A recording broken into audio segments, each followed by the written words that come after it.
Hi, welcome to my channel. This is Lies and Logic, and my name is Matt Garrett. Let's catch up on some news. We're going to start with Trump and the assassination attempt. Then we'll start talking about Biden dropping out of the election, which we just got news of today. I took a break from creating videos to try and enjoy life, as politics can be exhausting to follow 24 hours a day, 7 days a week. We knew we'd be back for the election campaign, as we knew things were gonna get ugly. We made a video about an Alex Soros post he made on X back on February 8th. Perhaps some of you saw his post. Lord knows no one saw my video. But my Instagram reel got nearly 100,000 views, so if you'd like to follow me on Instagram, just look for me at Lies and Logic. My son Julian, who helped me create these videos, called me moments after I got the alert on my phone from Apple News about the assassination attempt. Now, I'm always skeptical of politicians, especially during campaign season, so I told him not to assume anything he is seeing is authentic until we get some information back from the people on the ground. Well, the information just keeps coming out and it gets more suspicious each day, if you ask me. I'm sure most of you are aware of what happened, so let's just jump into the obvious. The director of the Secret Service, Kimberly Cheadle. Now, I'm no genius, but let's be real for a second.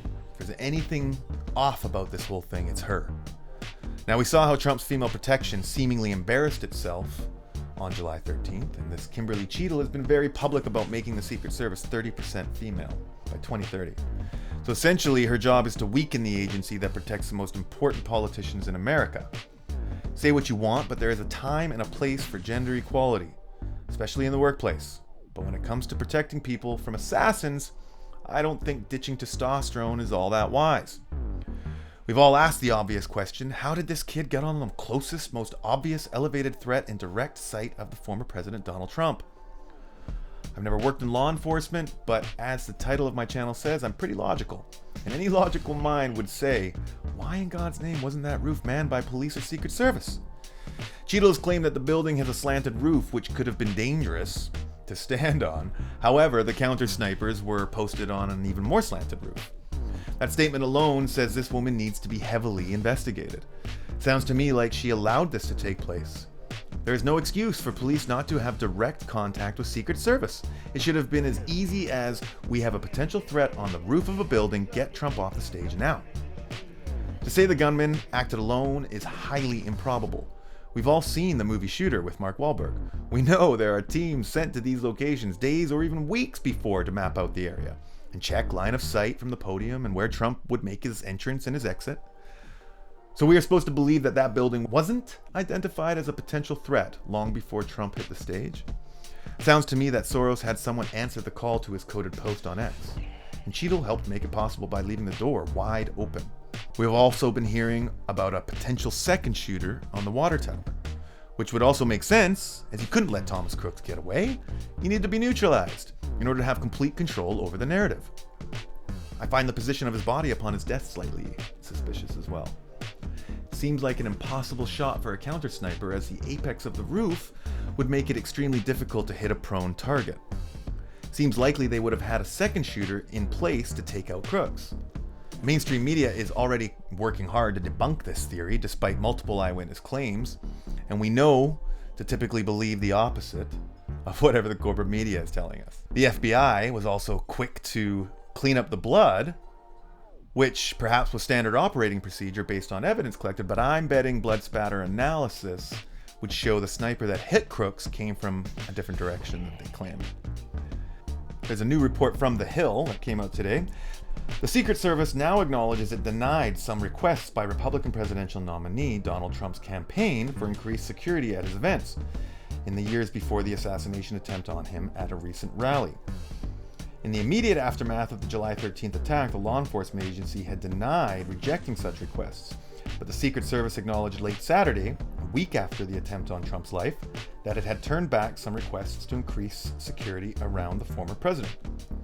The reversal is likely to be a key focus of a congressional hearing Monday, where Secret Service Director Kimberly Cheadle is expected to appear before lawmakers who have been expressing anger over security lapses that allowed a 20-year-old gunman to climb atop the roof of a nearby building at Trump's rally in Butler, Pennsylvania, and fire his weapon. Trump says he was given no indication that law enforcement had identified a suspicious person when the former president took the stage in Pennsylvania. Some rally-goers said in an interview after the attempted assassination that they saw the gunman on the roof before Trump walked out onto the stage and had alerted law enforcement authorities on site. In an interview with Fox News host Jesse Waters, set to air Monday, Trump said nobody mentioned it. Nobody said there was a problem before he took the stage and gunmen opened fire. They could have said, let's wait 15 minutes, 20 minutes, 5 minutes, something, anything. Nobody said, I think that was a mistake. Trump also questioned the security lapses and how the gunman was able to access the roof of the building. How did somebody get on that roof? And why wasn't he reported? Because people saw that he was on the roof, Trump said. So you would have thought someone would have done something about it. Local law enforcement officers had seen the man and deemed him suspicious enough to circulate his photo, and witnesses reported seeing him scaling the building. There's a congressional hearing tomorrow, which we will follow up with and let you know what took place. Until then, let's move over to the reaction from the left-wing media and commentators. Let's start first with this little weasel, Destiny, who appeared on the Piers Morgan show this past week. Again, here's what I think we're all struck by. Your position seems to be that anyone from Donald Trump to his supporters who represents their thinking, their ideology, their political views, that if they are killed by an assassin at a rally, then they deserve what's coming to them, and in your words, them. I mean, do you not understand that to most decent Americans and to decent people around the world, that is incredibly offensive and makes you look like a two-faced hypocrite, somebody who wants the other side to behave to a certain level of decency, but is himself incapable of displaying it. The conservatives don't have it in them to have that level of decency. So why don't you rise to a higher bar? Why don't you yourself show them the promised land, Destiny? Show them the way they should be behaving. Have been doing it for 8 years. There's nothing to be gained there. So beta males like this goof need to be ignored. It's very obvious to me that the DNC reached out to him and is likely sponsoring him in some way or another. Steven Bonnell's not an idiot. This weasel is very well spoken and quite intelligent, which screams paid off to me. Same with the beloved Jon Stewart, who has clearly been brought back to the DNC to do damage control and help keep people from jumping ship.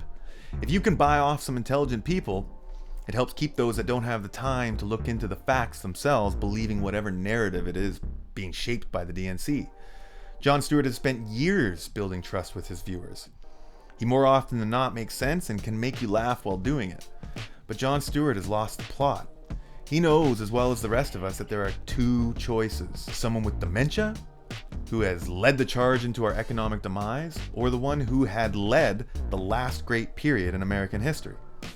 This logic is also what leads me to believe the DNC still knows something we don't. With Biden out, I've been saying it for years, along with many others, Michelle Obama is the only competition for Trump. Yes, that's right, some of you may know her as Big Mike. She has been saying she has no interest in running, but I believe they know that no one wants a leader that wants power. She will come out and take the job to save America, and she will become a martyr. And I hope for our sake I'm wrong, and for America's sake, but we'll see. Thanks for watching. Hit the like and subscribe button as we're all in on this channel, and we would appreciate your support.